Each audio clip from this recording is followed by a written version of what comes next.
Yes. We are set to go. Good morning. Hi, Bandy. Hi, Regina. Good to see you guys. Heather's on with us, and Sandra's on, and Nancy. And there's Lori, our other Lori, and Jana, and Ann, Cindy. Good morning, everybody. Look at all those beautiful people on with us this morning.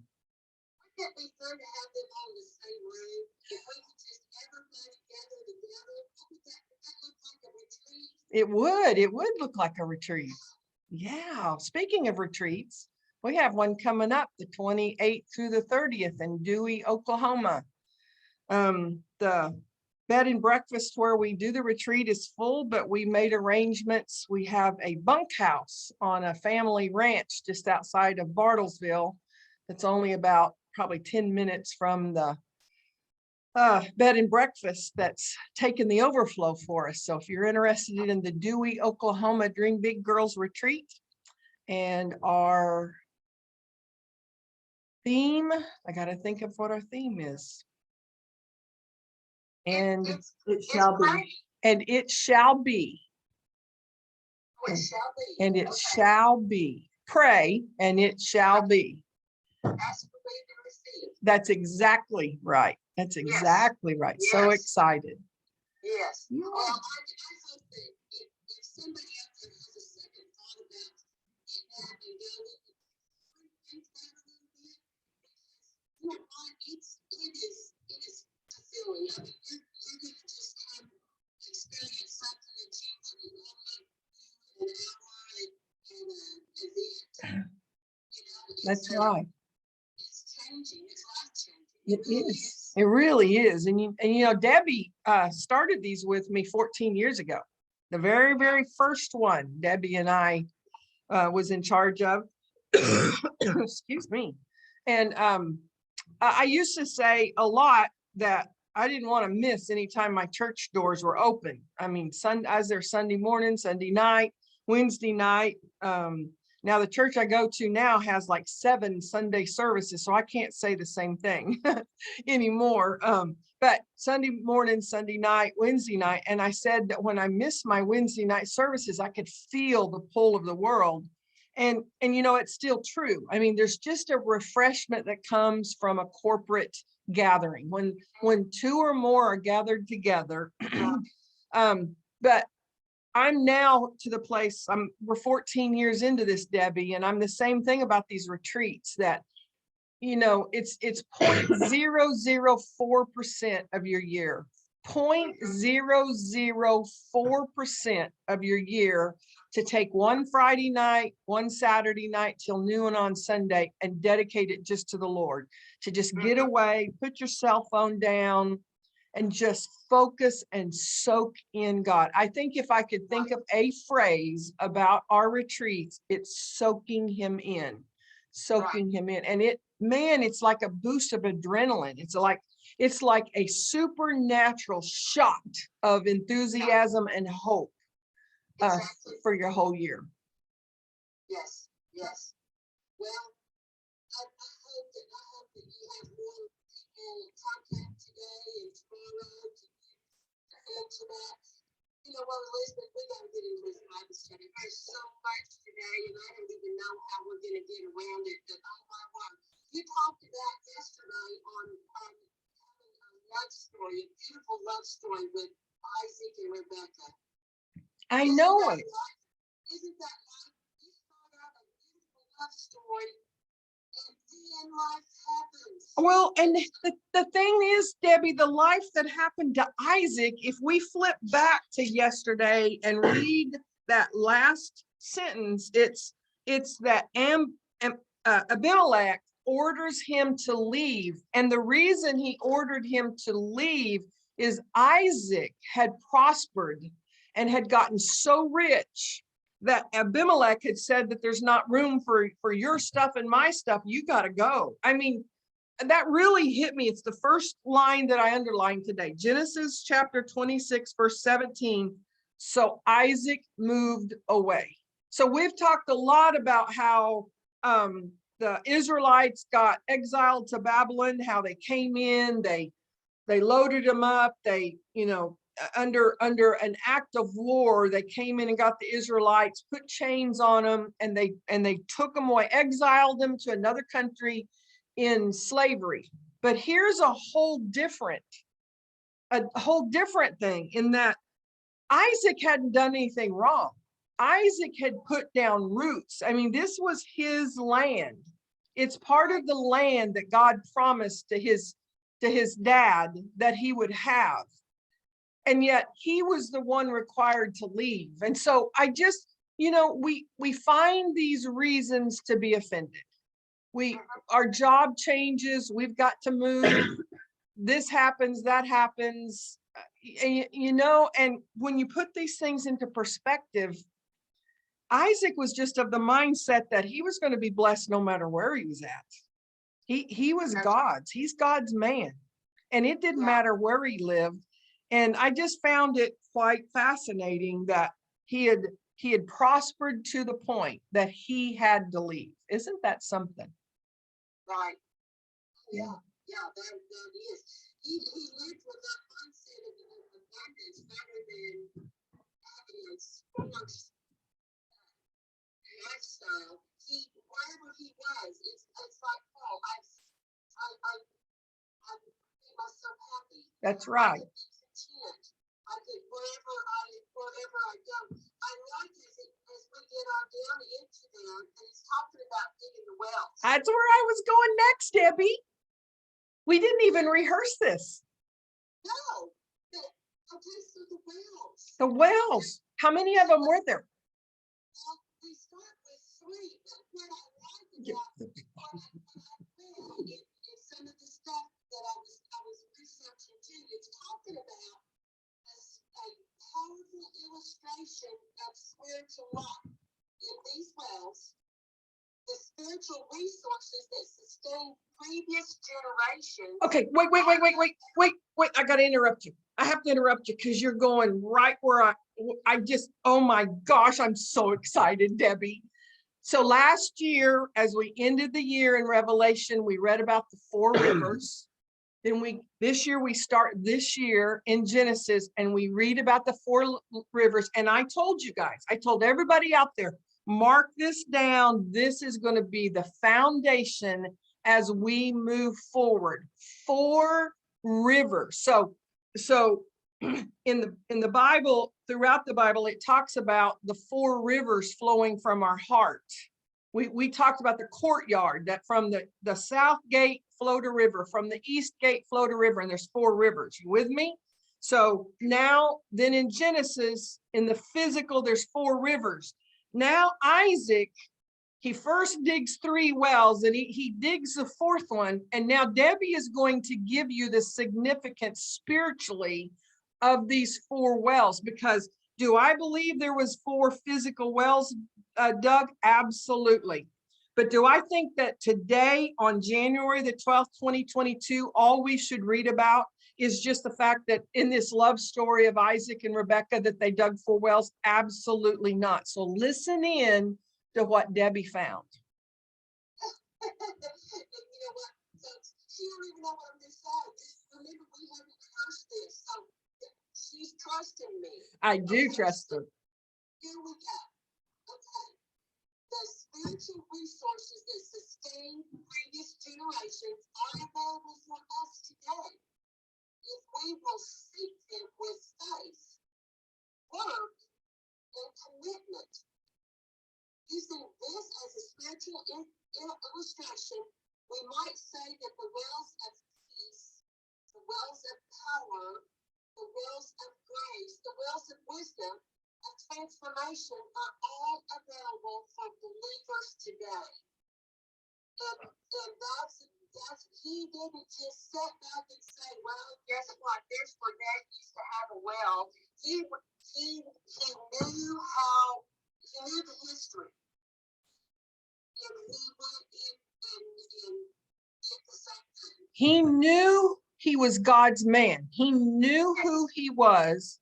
He knew the promises that had been spoken over him, over his dad, that was promises for the descendants. He prospered so much, he had to move. They had to have water. The physical thing happened that he dug wells, but spiritually, I mean, if you read today, and if you're reading this spiritually, he dug the wells, and then she just applied what he was seeking in the spiritual by the digging of these wells. So we should be in the process always of seeking the one who is in us. So Christ-centered, but from Christ flows the rivers of living water. And those things, those faith, wisdom, and hope are the three I remember her saying are deep within us. And when out here, there is no wisdom. It's like, oh my gosh, we got a prayer request. Debbie sent a prayer request to us today that she has a daughter who's a nurse in Oklahoma City. She's got a daughter who's a nurse in Tulsa, that they literally don't have beds, that the ambulances come and can't even unload the ambulances right now today. That the chaos that's going on out here leads us to say, oh, well, what do I need to do then? I mean, literally, I've had the thought of, we've lived in America for so long that if I just got sick and if I couldn't get a hold of my doctor, I'd go to the emergency room. You know what? We're going to have to apply levels of wisdom today that's not ever been required of us before. That's wisdom, faith. I mean, do you turn on the television every day and all you hear is the hospitals are full, our healthcare workers are tired, our emergency personnel? I mean, is that what you're feeding yourself? See, Isaac pulled himself back from the physical and he dug in. I believe he dug physical wells, but I believe what God wrote down for us in this is he is showing us, if we will see, capital S, capital E, capital E, he is showing us that we can see how Isaac dug in for the spiritual things of God, for him to be able to continue to move forth in wisdom, to move forth in faith, to move forth in all those things spiritual that he needed. And after that same time of Isaac digging in, the Lord appears to him for the first time. And so, that's what he wants us to do. He wants us to dig in and build that faith, build that solid foundation. When you do that, you will see him. That's right. Yes. Right now, today, I'm not waiting on a second coming. I'm not waiting on God to fulfill this prayer or that prayer or this prayer. I see him in me. He's here. I know he's here. And then with spiritual eyes, we see, and then from us flows the rivers of living water that meets the needs, all of our needs, meets all of not just our needs. I mean, there's another reason. These wells that Isaac was digging wasn't just going to give him the lifeline of water. It was for all those around him. Oh, yes. Oh, yeah. That's right. And then as the Lord appears to him, after the third well, he tells him that he's going to bless him, multiply him, and I'm going to do this because my promise of Abraham. That's right. And his servants dug another well. See, I just love that because they didn't sit back and wait for the Lord to bless them. That's right. They continued, when Elizabeth, you remember back in the days when we actually had a job, that, we always encourage people to work with integrity because somebody's always watching. Always. And you get noticed whenever you're doing the right thing. That's right. And so he was doing the right thing at this time. That's right. Then let's move forward because the honeymoon's over. That's right. Here we go to Isaac, Rebecca. Oh, wait just a minute. At the end of chapter 26, it's talking about Esau. And it says that he married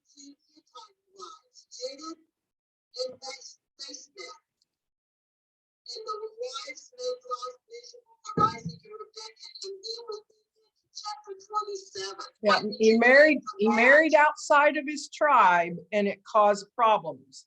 Not that God didn't honor that marriage. God, that's a blood covenant made in heaven. But when we go outside of what God wants for us and we pick our own, it's not God's best. Yes, well, he discounted what he was supposed to do by Mhm. doing that.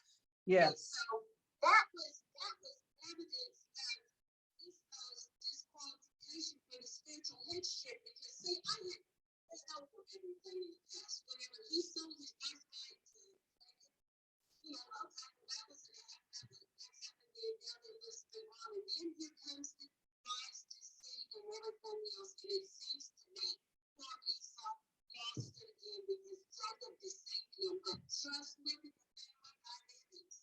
Yes, in a time, Debbie, when there was no law.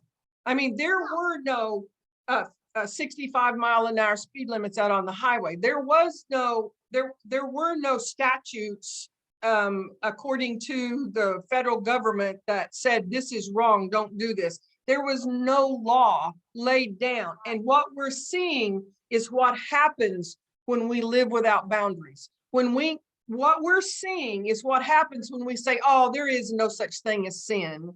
I mean, as you see, when Abram lied about Sarai being his sister, not his wife, when Isaac lied about Rebekah being a sister, not a wife, there were no laws. Nobody rose up and said, oh, you sinned, because don't you know the commandment is do not lie. There was no law, and the chaos that erupts when we live our life without boundaries. That's why I'm cautioning you that's listening. There is a trend out there saying that there's no heaven, there's no hell. There's no such thing as sin.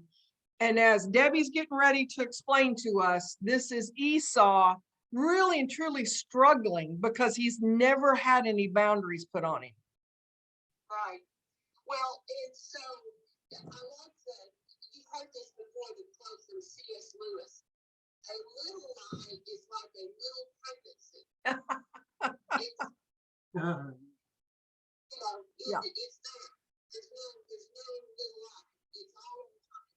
But as we go on here, I think that Isaac, he loved Esau. And Rebekah loved Jacob. So we got that God had told her that the youngest one would serve the older while she was still pregnant. Did she share that with anybody? We don't know. Maybe she did, maybe she didn't, but it doesn't say that. But she's favoring Jacob. Now then, here's Isaac favoring Esau, and he wants to change it. He wants to change the dynamics so he will continue with the firstborn lives. God's plan, it was for Jacob, because he told her when she was pregnant that the younger will serve, or the younger will lead the other one, the older will serve the other one. And so Isaac is trying to change that up. And he says in verse 4,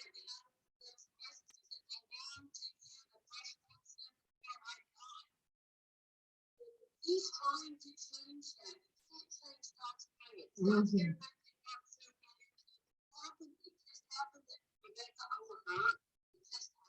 This happened. This whole thing is a lesson on the power of our words. What? Yes. It definitely is.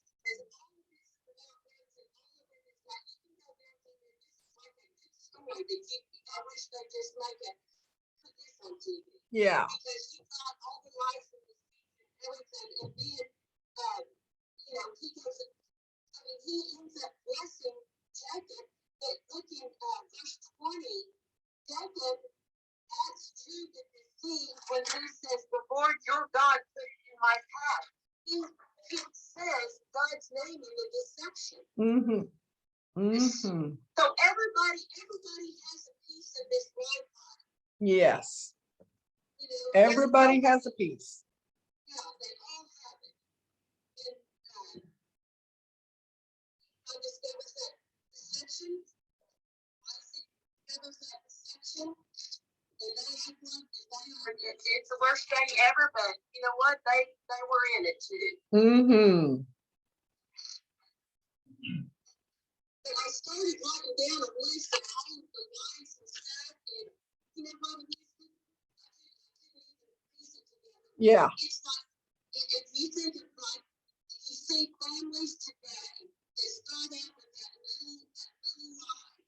It's not a big deal. It's not hurting anybody. It's they will end well, even though I tell this. Something compounds on that, and the next day it's over. And then you have a family dynamic like this woman, two Canaanite wives that should have never been in there. Uh-huh. Yes. And then it ends up with, as we know, that Jacob got the blessing instead of Esau. So the words were spoken. It's against the whole tradition. It's against the divine alignment, the way God had things set up. God had the alignment here on earth that the firstborn son would have the birthright and the firstborn son would have the blessing. And yet, through all of this chaos, all of this starting with those little lies that ended up being big lies that ended up then just stirring the whole pot, the words were spoken by Isaac over Jacob. And Esau cries out and says, please, please. But see, this is the power of words. You can't unhear what you've already heard. You can't unsay what you've already said, because the power of the spoken word went out. It was already a done deal. Now, I could preach for a week that once it's already spoken, the damage has been done. Once it's already spoken, the blessing has already been let loose. And they could not change it because the word was already spoken. I wonder how many words I have spoken in my life that has been curses rather than blessings that I couldn't undo. How many blessings I've spoken. I mean, you start examining what words you're speaking in this context. I'm just telling you, every time I read through the Bible, I'm more and more cognizant of what words are coming out of my mouth. And you want to know right now, today, Debbie, I've been on this university level class. It's probably a doctorate level class by this time that God's trying to get me to watch my words. And you guys have heard me say, he's literally telling me to be a woman of few words. Sometimes I do well with that, sometimes not so well, but I'm much more aware of my words today, but it's not even what I speak on purpose that is what is the most concerning to me, Debbie. It's my idle words. It's what I'm speaking with no thought. Now, there was a lot of thought in this. Isaac knew what he was doing when he spoke a blessing. I mean, I believe those words were directly from God for him to speak over what he believed was his firstborn. Those words weren't idle words. I'm concerned at this point in my journey. I think the whole reason why God has told me several times, be a woman of few words, is because it's my idle words now that become a problem. Oh, doggone it. You've heard me say many times the scared to death part, or that tickles me to death. Those are idle words. Idle means I've not put any thought into them. It's just something that's up here that just flows out my mouth. And then I say, oh, it didn't mean anything. It didn't mean, no. We see the power of words. Every word we speak means something in the spiritual realm. Well, and Elizabeth, who you're saying it to, coming from you, makes even more difference, because if I said some idle words to my children, it could crush them. If I said idle words and fillers is what we Oh, that's good. Because you just have to have any space in your words. So you fill it in with something, it turns out to be wrong completely, and it's going with your kids, your best friends. If I said something somewhat negative to you, I think you would probably feel bad if you thought that I meant it. That's right. So it's just be careful of who you say, because you can directly do Yes, The first yes. impression is set in stone from that day on. So Well, anyway, we haven't even finished the Old Testament yet, and we got to start the New Testament, and we are out of time already. Wow, man, the time just flies by. well, you know what? All we can say right now is that they're gonna have to read Matthew 7, 1 through 17. Mhm. It's, you know what? There's nothing. I mean, we don't have to read it all because it's all about Jesus. It man. is Matthew 9, 1 through 17. Yes, it's all about Jesus, and you can't skip any of it. And Jesus is reminding us all the way through that if you get down to the wineskin part, that what's old and stagnant cannot be renewed. He is coming back to make it new. That's right. He came back to make it all new. That's why we encourage you to, the primary purpose of this Bible study is encourage you to read. And if you've never done it before, you've got to physically read it. But the secondary purpose of this whole Bible study is to encourage you to read spiritually, to let your spiritual eyes be opened. Everything spoken today was in a parable in Matthew. Jesus was talking in parables, and there's a spiritual meaning to it. And he's telling us that whatever it is that's in you that's causing you problems, if you'll seek him, he'll give you a new wineskin for the wine to go in. He'll make it all new. You don't have to stay where you're at. And just for clarification purposes, the reason Debbie and I are both working on these 30-minute increments is because very, very soon, this month is my goal, we're going to turn these Bible studies into a podcast. And we have time slots that we have to fit it into. So we're trying to discipline ourselves. I'm trying to be a woman of fewer words.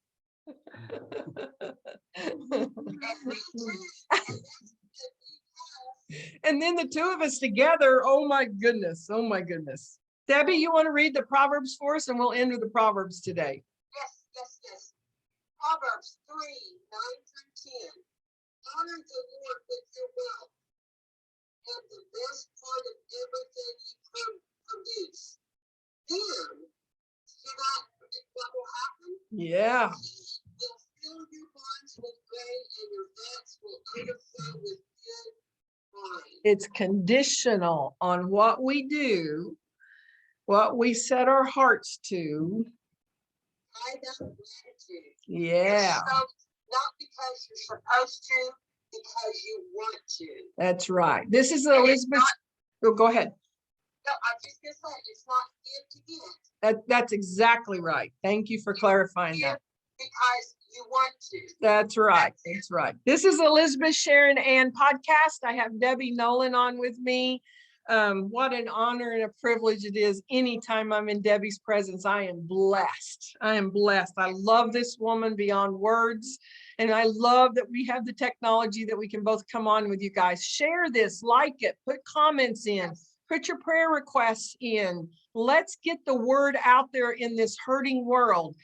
They need life, and God's word is life. So let's share this. Let's get our numbers up, not for the sake of numbers, but because every one of you right now today, on January the 12th of 2022, every single one of you knows somebody that's hurting. And they need the encouragement to get into the word and to seek God with all of their hearts. Yes. God bless y'all. Bye-bye. Good job, Debbie.